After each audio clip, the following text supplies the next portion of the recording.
Hi, this is Steve Hargadon, and welcome to the Future of Education. It is Tuesday, October 11th, 2011, and our special guest is Tim Wilson, the author of Redirect. Tim, thanks for being here.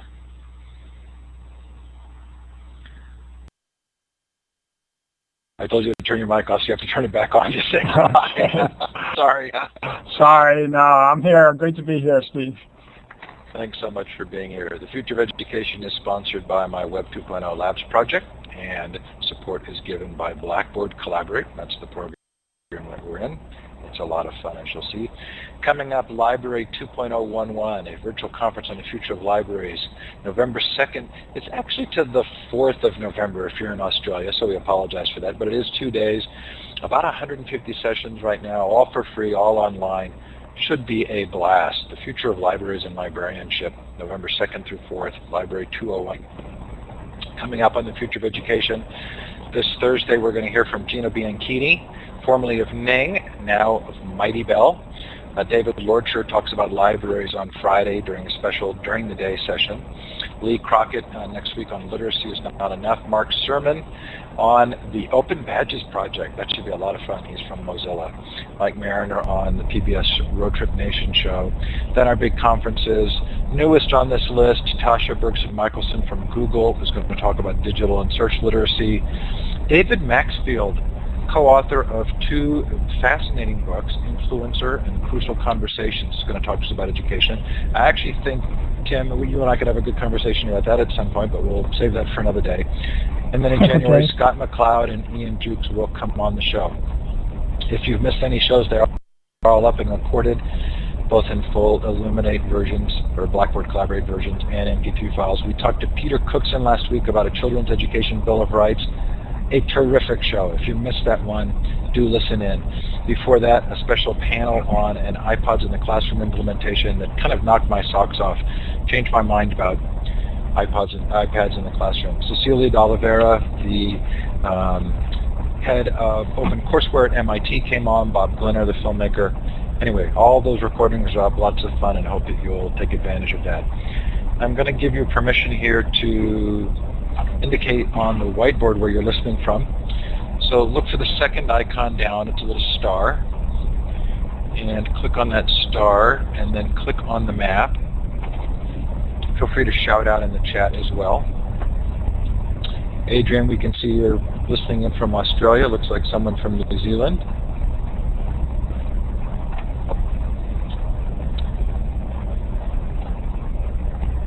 It's a pleasure to see my wife is listening into the show.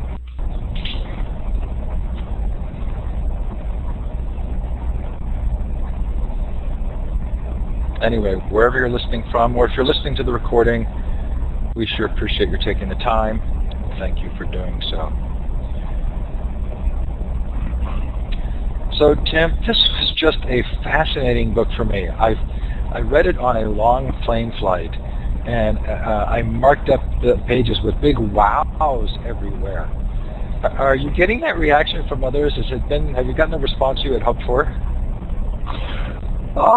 Pretty much. I mean, I have gotten some reviews that have used similar phrases. There was one reviewer, for example, who said the WTF quotient is very high, which amused me. But yeah, I think I do make some claims that are a little controversial, and people seem to be picking up on them. As much as I want to kind of dive into the story editing piece, I think it makes sense to start first by talking about your concern to measure the effectiveness of social change techniques in carefully controlled scientific studies. Why is this so important to you? Well, sure. In the book, I do use a medical analogy that when it comes to testing, say, a new drug that a researcher thinks might help a certain disease, there's a very rigorous process that the government requires that the researcher go through before that drug is approved, clinical trials and so on. And yet we have no such similar procedures for social or educational interventions.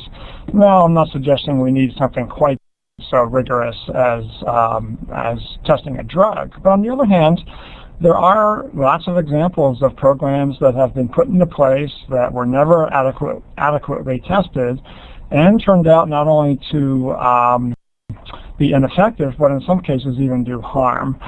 So I do have a mantra throughout the book that, if nothing else, let's test these interventions. So the mantra I read was, does it work? Does it Yes, work? yes. You know, that it's not asked as often as it needs to be, and that sometimes even our common sense takes us in the wrong direction. Well, I think that's an issue, that we don't have common sense as to whether a particular drug should work, but we have a whole storehouse of expectations and hunches about what program should work. I'll give one example. It makes a lot of sense to me that if we want an adolescent to avoid a life of crime, that we should scare him straight and take him to a prison and introduce him to hardened criminals and have those criminals tell him what it is like to be behind bars. Well, there are such programs, and my common sense and other people's is wrong, because not only do they not work, it's amazing, but it actually has been shown in several studies that these programs make it more likely that a child will commit crimes. We can go into the reasons for that, but it's a beautiful example of how common sense can sometimes be dead wrong. So that's not the only sacred cow you slay in the book. That you actually start with a story about critical incident stress debriefing, which is a sort of a very powerful kind of beginning to the book. What happens there, and what do they think is going to happen, and what actually happens? Well, critical incident stress debriefing, or CISD as it's known, is a very common technique to help people who have witnessed some sort of traumatic event or gone through a trauma. So it's used by many fire and police departments, for example, to help officers who have witnessed some horrific crime or tragedy. It was used after 9/11 with many of the citizens of New York who witnessed the towers come down, a terribly traumatic thing. And the premise is that if we can catch people as soon as possible after such an event and get them to vent their feelings, to talk about the event in as much detail as they can, that this will head off problems down the road. It's really a kind of a catharsis assumption that getting people to open up will prevent them from bottling up their feelings and maybe help prevent post-traumatic stress syndrome. Makes a lot of sense, but it's another example where the common sense is wrong, that these programs were put into place before they were tested adequately. They're actually still required by many police and fire departments. And yet the really good control studies where people are randomly assigned to go through this process or not show that it actually can, well, it's very clear they don't work. What's a little less clear or controversial is whether they actually backfire. There's some evidence that they do by solidifying people's memories for these terrible events, that sometimes good old just distraction, going home, watching television, playing with your kids, doing something else so you don't think about the event, let it settle in a little, turns out to be a pretty good thing to do, and making people focus on it so soon after it happened can actually make those memories of the event, can print them in their minds in ways that are hard to forget. So it's just another example of how sometimes we do the very wrong thing, of course with good intentions. I'm going to try and draw 3 analogies together here and hopefully segue us to the next part of the book. So you talk about medical procedures that we now know don't make sense. One was blistering and the other was bloodletting. Both not effective, but one actually harmful. And I think you even mentioned that it's believed that George Washington maybe died from the bloodletting. So you're putting these social programs into 2 categories. Some that don't work, but they don't necessarily do harm, and that others that actually make things worse. Did I get that right? Yes, definitely. Okay, so let me bring in my 3rd piece here. So you also tell the story, as many of us have read many places, of Dr. Semmelweis and the discovery of discovering the connection between hospital infections and microorganisms. So the more I read the book, the more I felt as though story editing actually had some real similarities with that. kind of an invisible process that once discovered can make a really big difference. Is that too big a stretch? Do you feel awkward about that claim, or is it something you feel passionate about?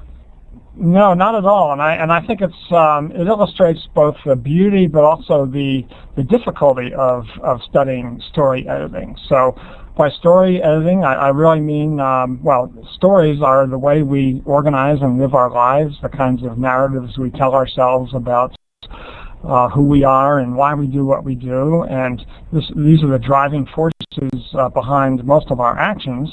And people can get themselves into fixes by negative stories that are too pessimistic, perhaps. And in the book, I go over a host of interventions I call story editing, which are techniques that social psychologists have developed that are usually fairly brief kinds of interventions to help people redirect their stories in a healthier direction.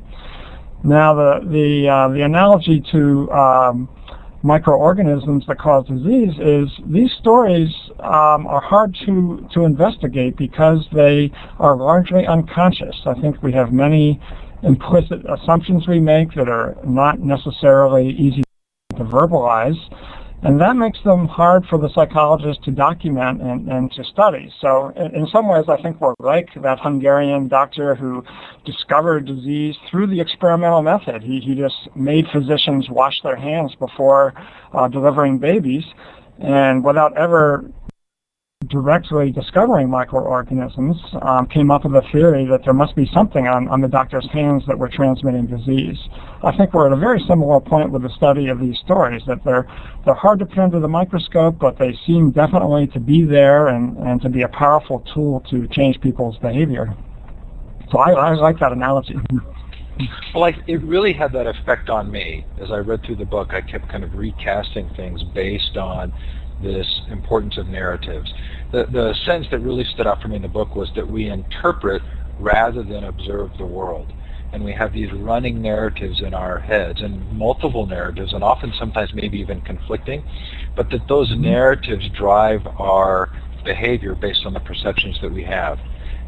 That reminded me a lot of cognitive behavior therapy. Is there a connection? Mm-hmm. Well, in some ways I think there is. That CBT is a powerful tool to help people who are experiencing psychological difficulties such as depression or anxiety disorders. And it seems to work by getting people to identify their negative thinking patterns and giving them some tools to change those. In a way, I view the techniques in my book is kind of getting people at an earlier stage than that, before they have a full-blown psychological problem and would benefit from psychotherapy. They may be at a point where a little nudge will send them down a narrative road that's better for them.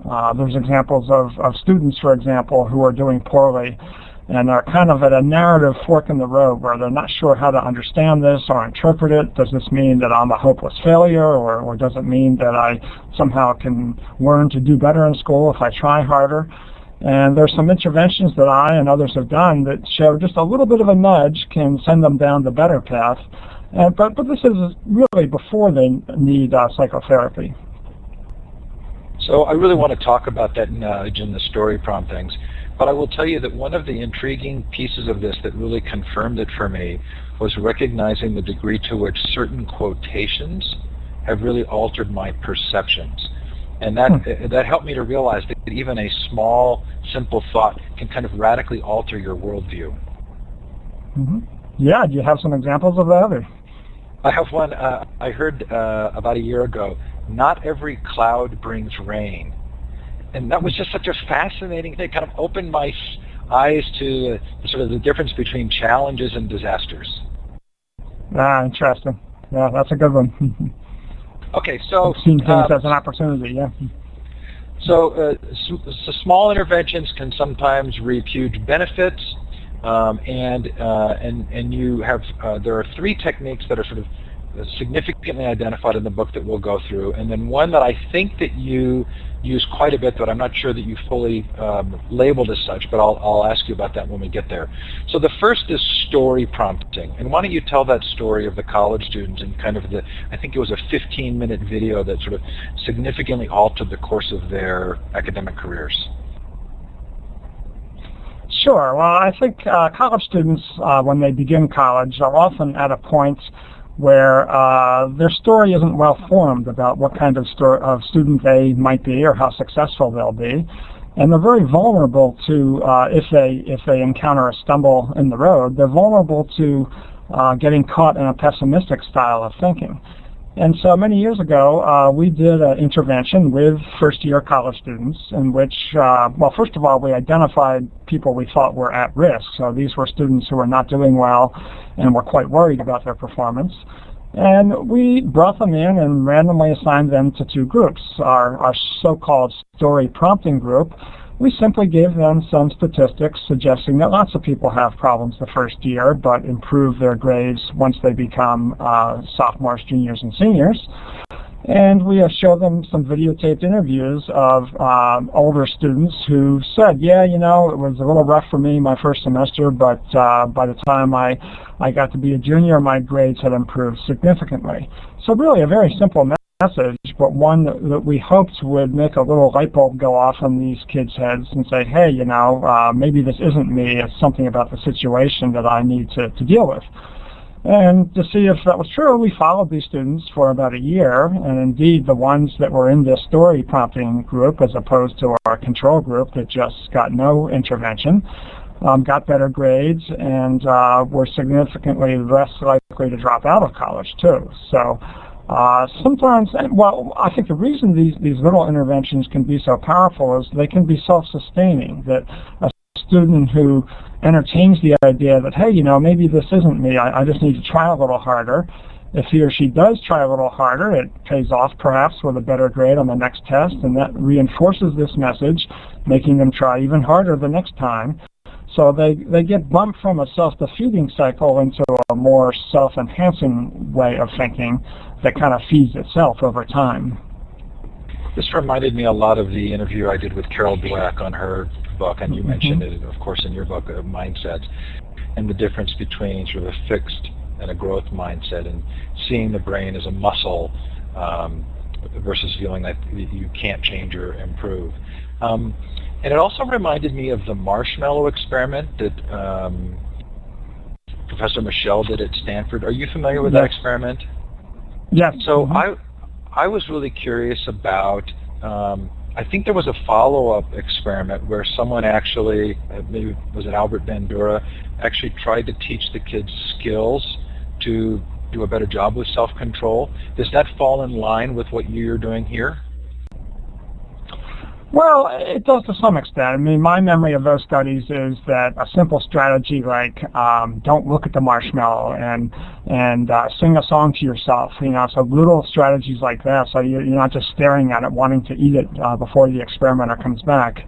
So those sort of self-control strategies can be very effective. I guess story editing is a little bit different in that it's really trying to get at the narrative in the head about what kind of person I am. I'm a big fan of Carol Dweck's research. I think her idea of fixed mindsets versus changeable or growth mindsets is one example of such a narrative that's very important to change. So is there a little bit of art here in understanding approaches that would help a narrative to change, that would actually make a difference to the narrative? And I'm thinking about, even as a parent, you know, the difference between sort of lecturing and control versus the kind of activity that would help shift that mindset that feels like it's much more subtle. Well, that's a good point, and as you said that, the first example that came to my mind was parenting, and on which I have a chapter in the book, and you know, one thing I say, easier said than done in some ways, is that parents should use rewards and punishments with a light hand.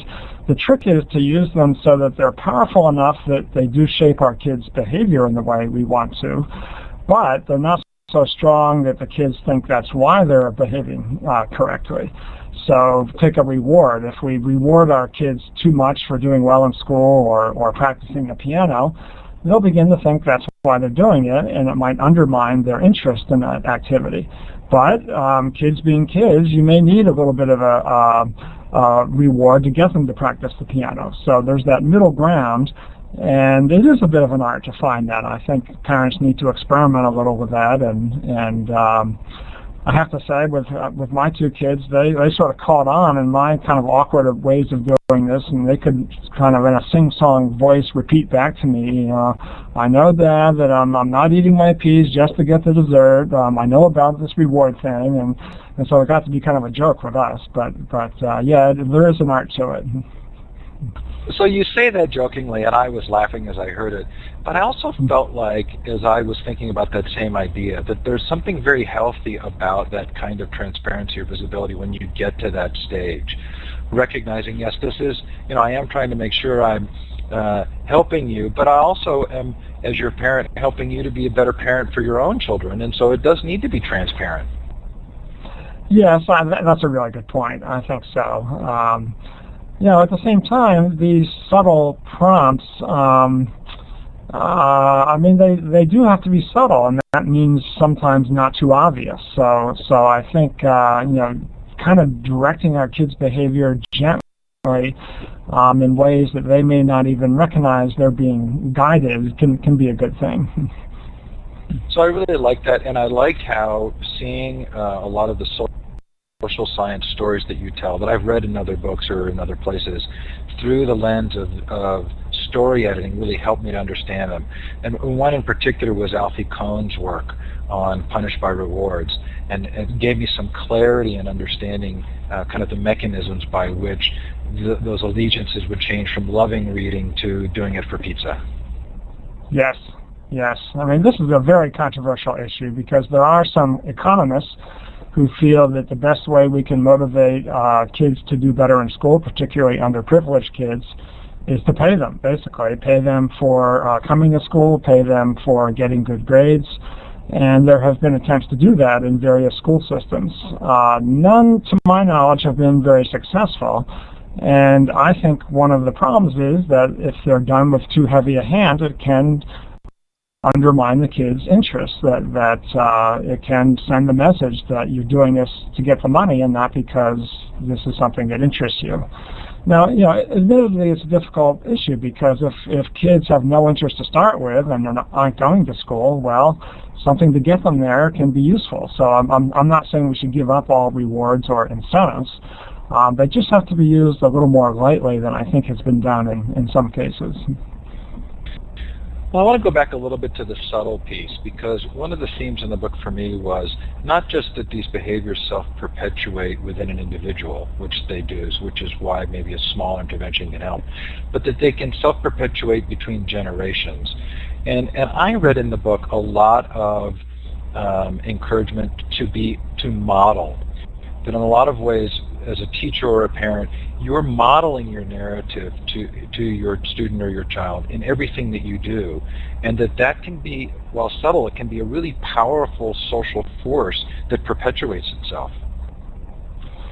That's a really interesting observation, Steve. It's not one I've talked about much in the book, as you know, but I think, especially in parenting, kids are incredibly good observers of their parents and their peers.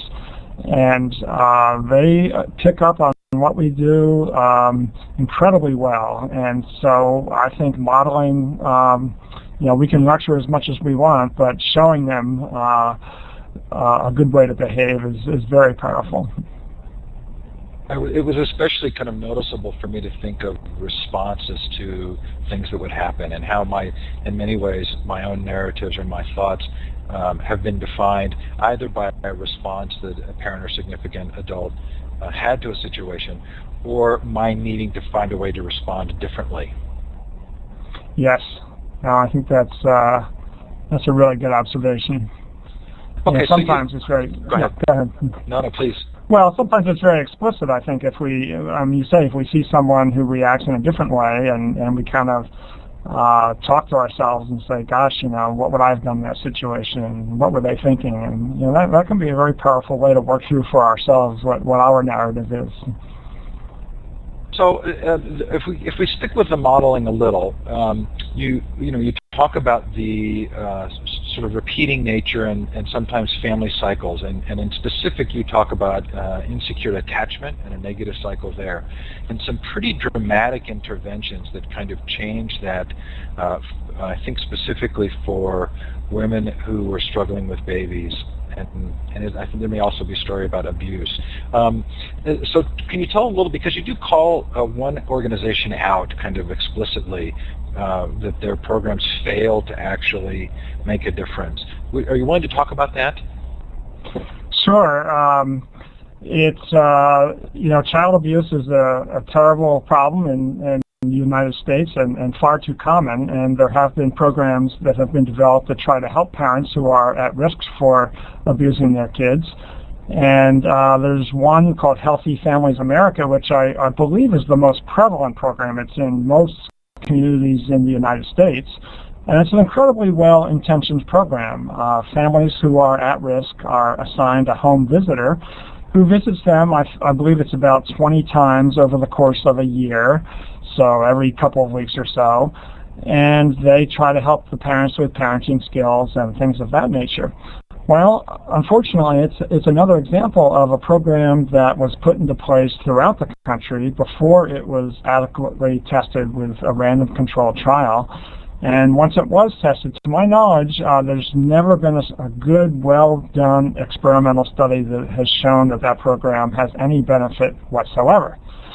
So then enter the stage a social psychologist at the University of California, Santa Barbara named Daphne Bugental, who tacked on just a little extra to this program. She trained the home visitors to help the parents reinterpret why their kids were acting out. So apparently it's pretty common in parents who abuse their kids to have this cycle of blame where when their child fusses or cries, they tend to blame the child for that, say, oh, he's out to get me, or he's mad at me, something along those lines.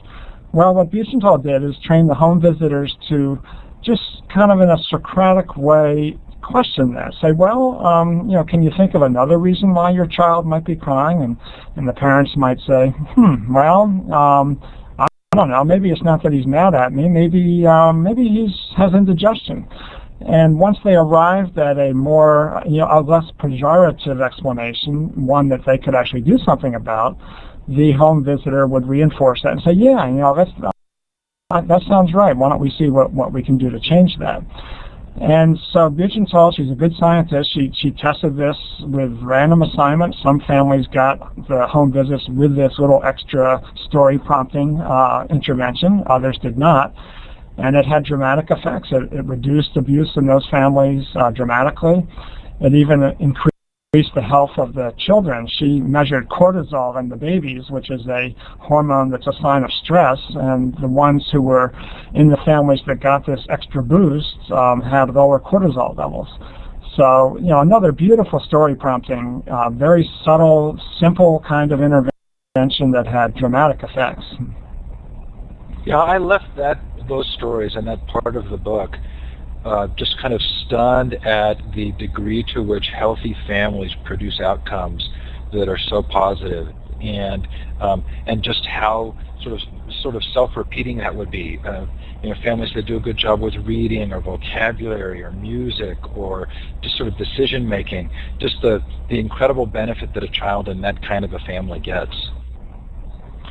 No, it's true, and you also mentioned attachment theory. There is lots of research showing that the kind of bond that a caregiver establishes with a baby in the early years with an infant is very important in establishing a narrative in the child's head that adults can be trusted and loved and to have a secure sense of attachment, and that pays big dividends down the road.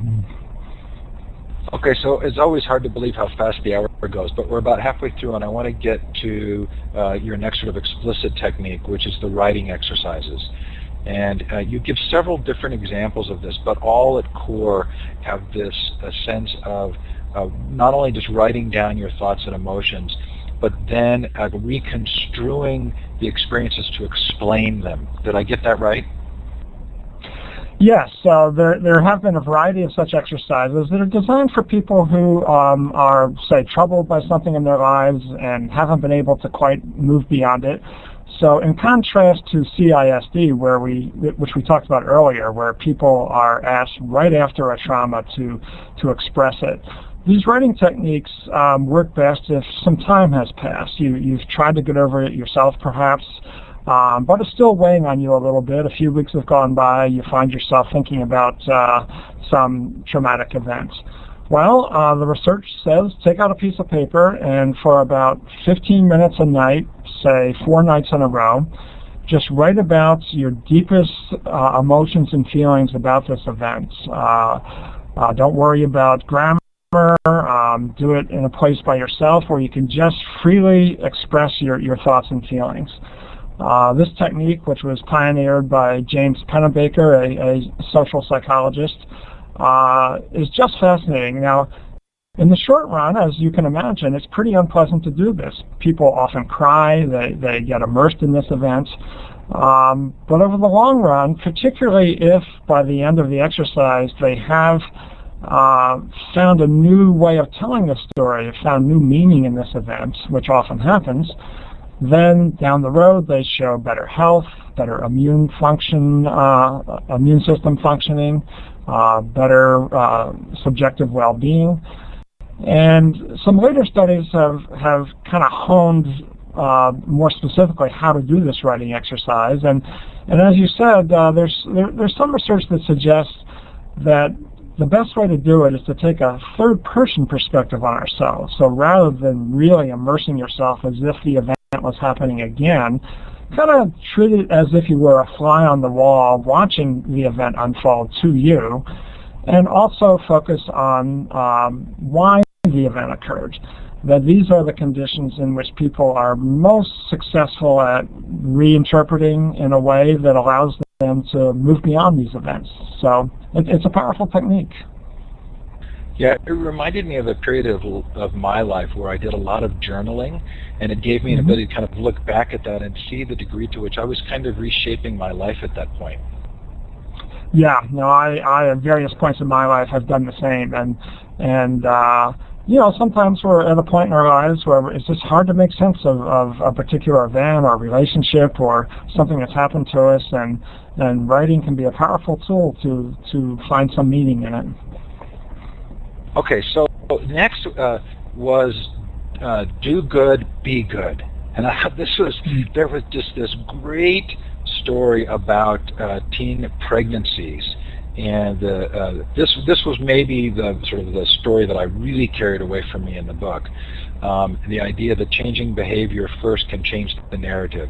So can I ask you to retell that story a little? Oh, sure.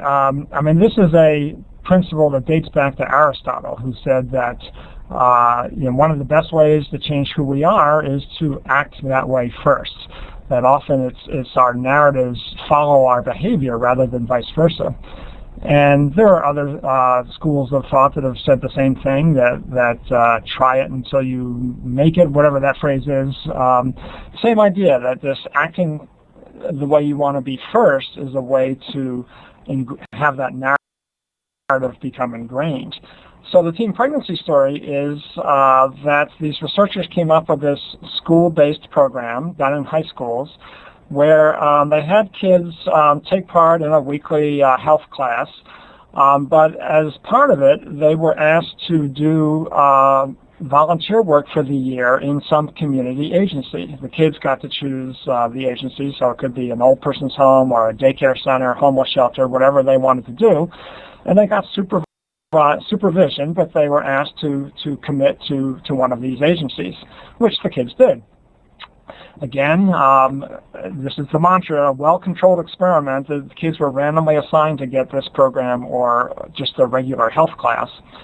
And surprisingly, those who did the volunteer work the girls showed a dramatic decrease in pregnancy rates over the course of the year. They also did better academically, and some other similar programs have found a reduction in teen violence as well. Well, why, you might ask, why does volunteering make kids less likely to get pregnant?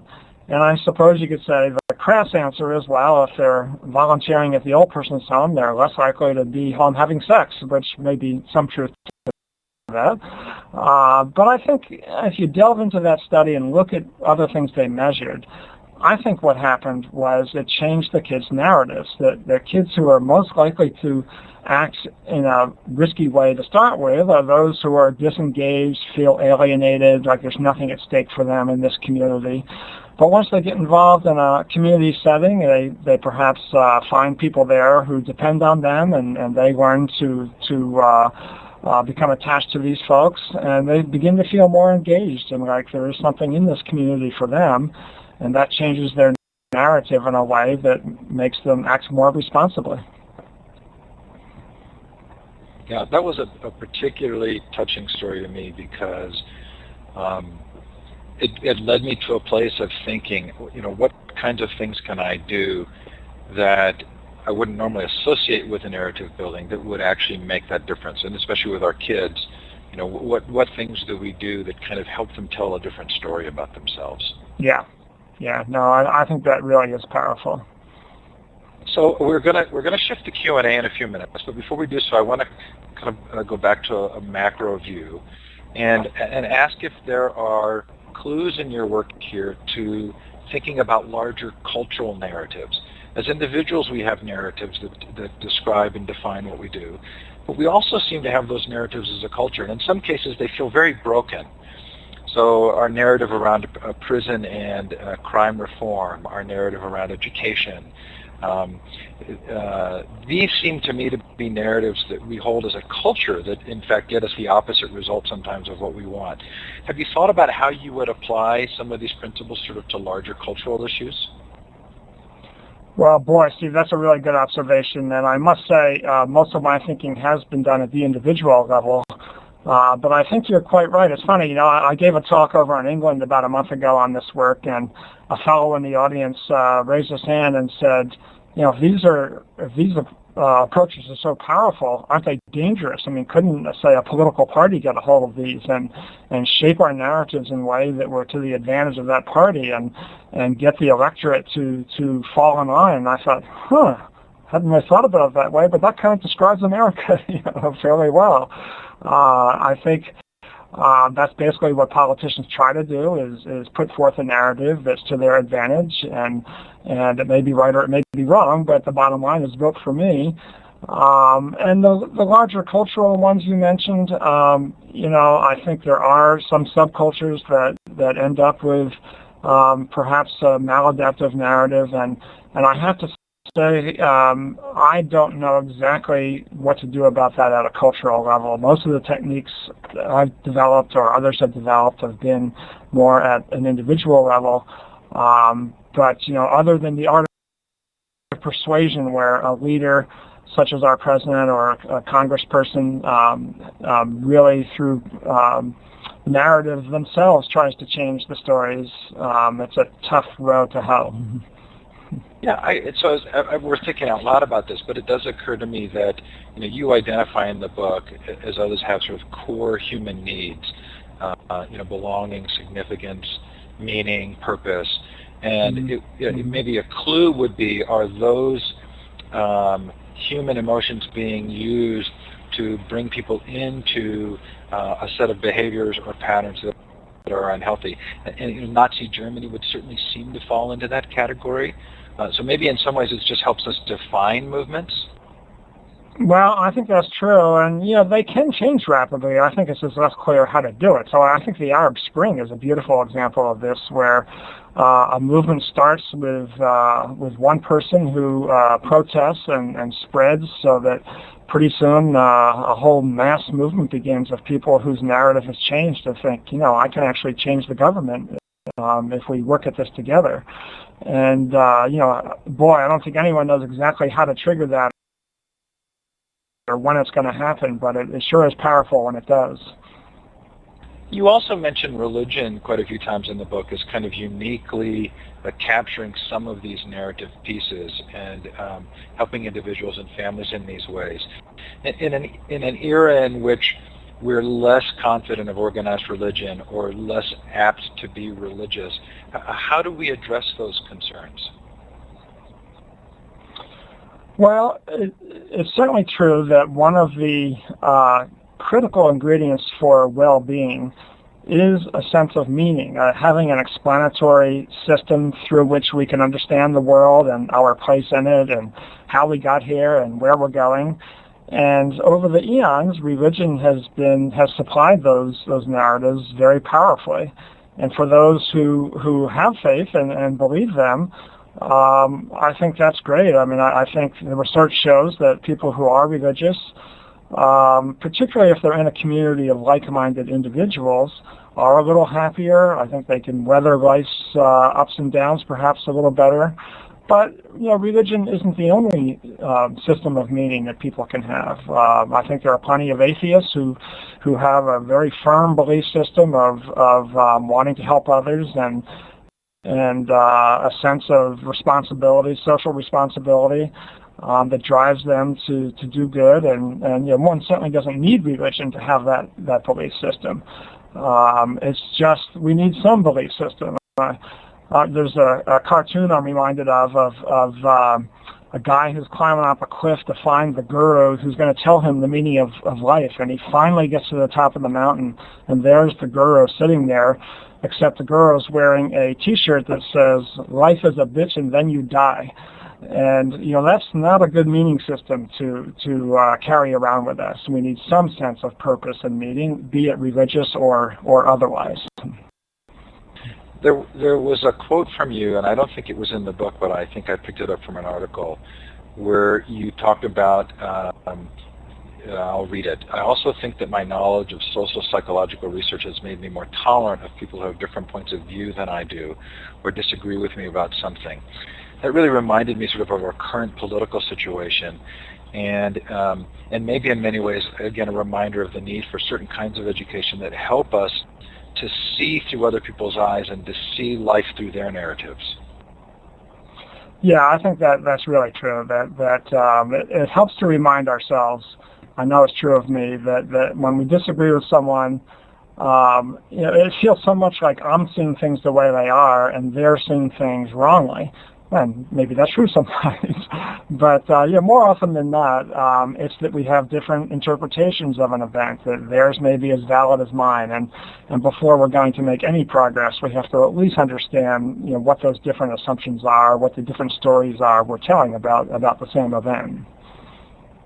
So the big story in the last week and a half in the education circles that I'm in have been movements towards stopping bullying. And you talk about this in the book. So specifically, what kind of advice would you give to those who are looking at trying to change patterns of bullying, given the work from Redirect?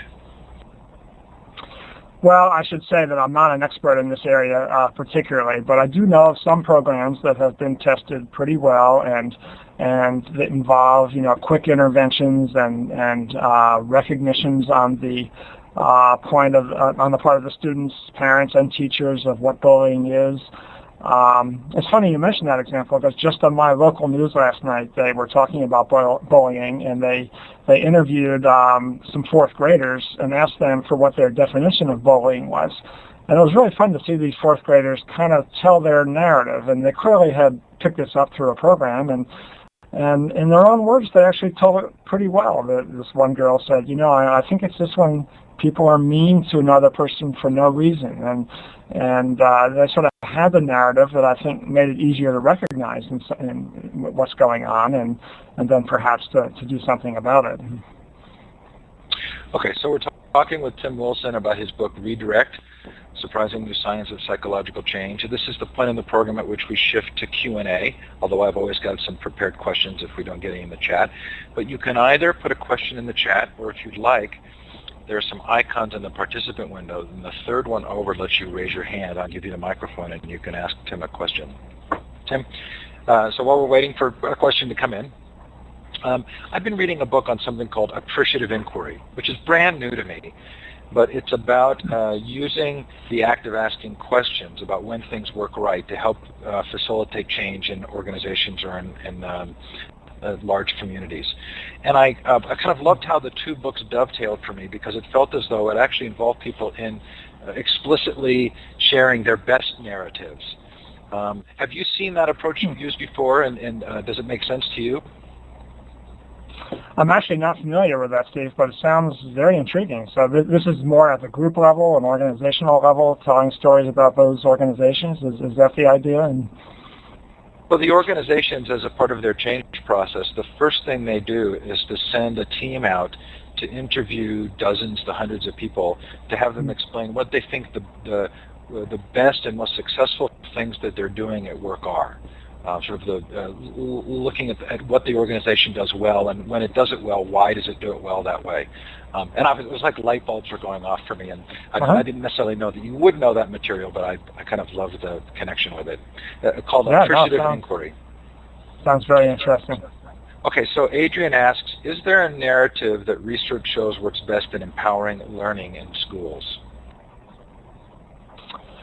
Well, I think the first thing that comes to mind is back to Carol Dweck's work that we mentioned briefly, and she makes a distinction between having a fixed mindset of what learning and intelligence is all about and a growth mindset. So, an example is something you hear often kids say that come back from having done poorly on a math test and say, I'm just not a math person. Well, that's a sad thing to hear, because the better view is not that you either have it or you don't, but rather that it's something you can study and learn. And so having a growth mindset that says that math ability is like anything else, is like a muscle. It gets stronger when we exercise it. And some powerful parenting lessons here as well, that when our kids come back and they've done well on a math test, I know it's so tempting it was for me to say, you're just so smart, that's great.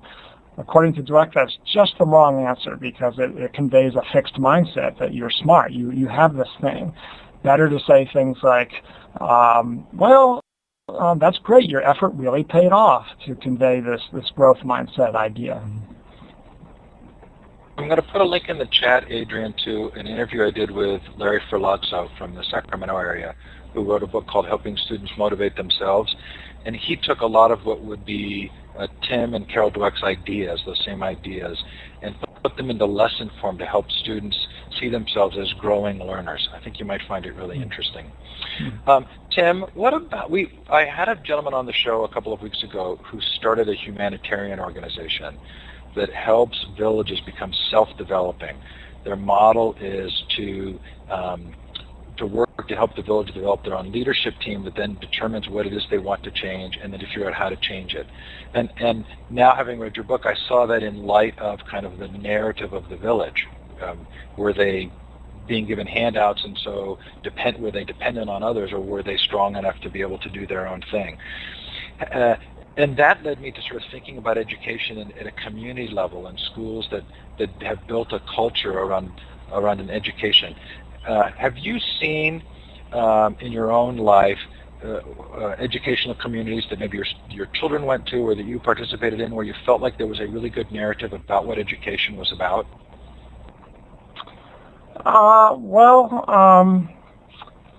It's funny. I just got back from giving a talk at my alma mater, which is Hampshire College in Amherst, Massachusetts. It's a very small liberal arts college that was founded in the early 1970s and attempts to do college in a very, very different way than most universities. And it's very self-directed, emphasizes independent study. There are no grades. The idea is you master topics and then you move on to another level, and culminating in a honors thesis that is an independent research project. So, I don't think it's a school that's for everyone, but it's one that tries to educate people differently and really tries to foster narratives in people that they can do it and have the ability to do it.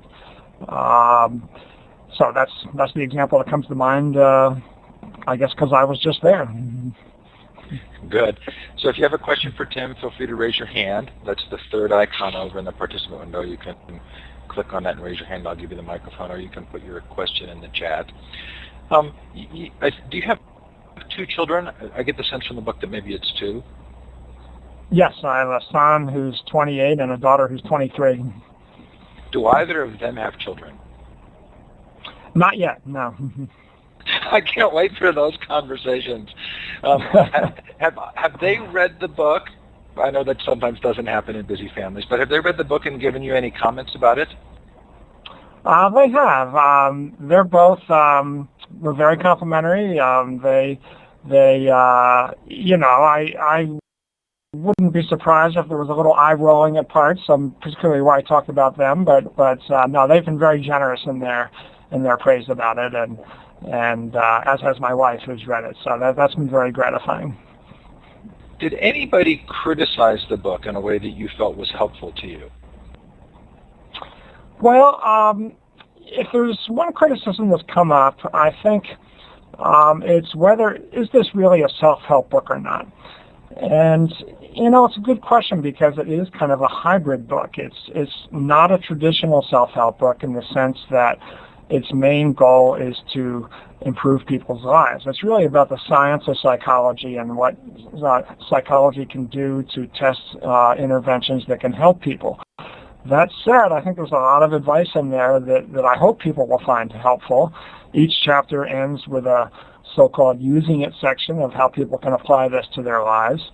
But because it's kind of a hybrid, I think there have been a reader or two who has expected this perhaps to be like The Secret that would change their lives radically for the better. Not that The Secret can really do that, but that's how they market The Secret. So I think, but those readers who have really gotten what I was trying to do, which is to say something about the science of psychology and how that can be used in our everyday life, have been quite complimentary. I bought the book because I was actually looking for another book at Amazon, and the quotes that were given for your book were so overwhelming, I actually ordered it in advance. Of the people because there's Dan Gilbert and Carol Dweck, and I'm not seeing on the back of the book, but I think online there were a number of others of authors that I respected. Who do you like Don't to forget read? Malcolm Gladwell on the front of the book. Oh, can't forget that. Who do you like to read? Who do I like to read? Well, more and more of my colleagues are writing popular books, trade books, and I think doing a wonderful job of it. So you mentioned Dan Gilbert. His book, Stumbling on Happiness, is a bestseller that is just a wonderfully well-written and funny and deep book. I like reading fiction. I love reading magazines, The New Yorker. I read lots of things. I'm still a avid newspaper reader, so I suck up whatever I can get my hands on. It's funny. I did read Stumbling on Happiness. I've read a number of the cognitive books. I really like Dan Ariely, I think in part because of the experiments that are done. Yes.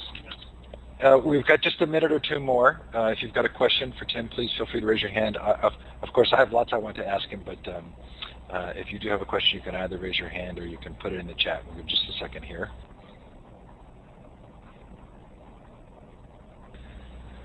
So,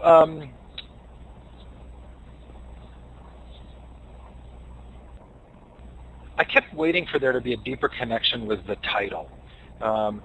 Did the title come kind of after the book or before, or how do you sort of explain the use of the word redirect there? Well, it's funny you say that, Steve, because it was a rather long process to choose that title, and it did come kind of late.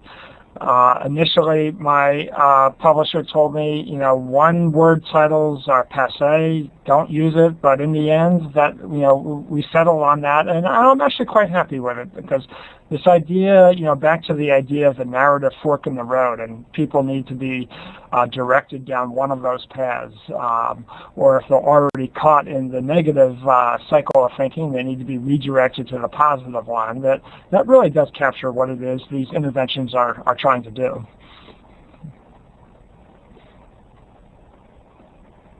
So what's next for you? Well, I'm still an active teacher and researcher, and just very much active as a college professor, and so I don't have another book that is going to come soon. It was 9 years between my first two books, and I don't know if that's what it'll be for the third one, but I'm keeping busy teaching and doing my research. Okay, well, if it's 9 years, I'll be waiting with bated breath. I will tell you that I felt the book was somewhat life-changing for me. Really enjoyed it. I think when I emailed you, I told you I devoured the book, and that was probably a pretty good description of what took place for me. So I want to thank you so much for coming on the show. I'm going to, there's some icons there in the participant area, and the smiley face, if you scroll down, you'll see an applause, and I'm now applauding for Tim. The book is Redirect, The Surprising New Science of Psychological Change. Coming up on the Future of Education, Thursday night, Gina Bianchini, former CEO of Ning and now the creator of Mighty Bell, comes on, and then on Friday, David Lorcher on Libraries and Web 2.0. Tim, one kind of final comment for me would be that Web 2.0 has held this sort of unique place in education as being kind of a shift in the creation of writing and the publicness of it, and integrating that process into education. And it occurred to me that in many ways, maybe there's an opportunity for story editing for educators as they think about using through this increased medium of writing with their students. Any comments on that? I think that's a great idea. No, I think and as you may recall, there are some examples in the book of writing exercises with, say, middle school students that have had very powerful effects. So I think you're right on the money. Terrific. Okay, thanks so much for coming on. That was really great. I really appreciate it. As a courtesy to our guests, we always end on time. So we're gonna wrap up now. Thanks again to Tim. Thanks for you who have joined us or are listening to the recording. Sure appreciate it. And again, I'll put the book back up on the screen. Redirect, The Surprising New Science of Psychological Change. Definitely a 5-star book for me. I hope that those of you who decide to pick it up will enjoy it. Take care, everybody, and good night. Thank you, Steve. Thanks, Tim. Really appreciate it. Terrific job. Thank you.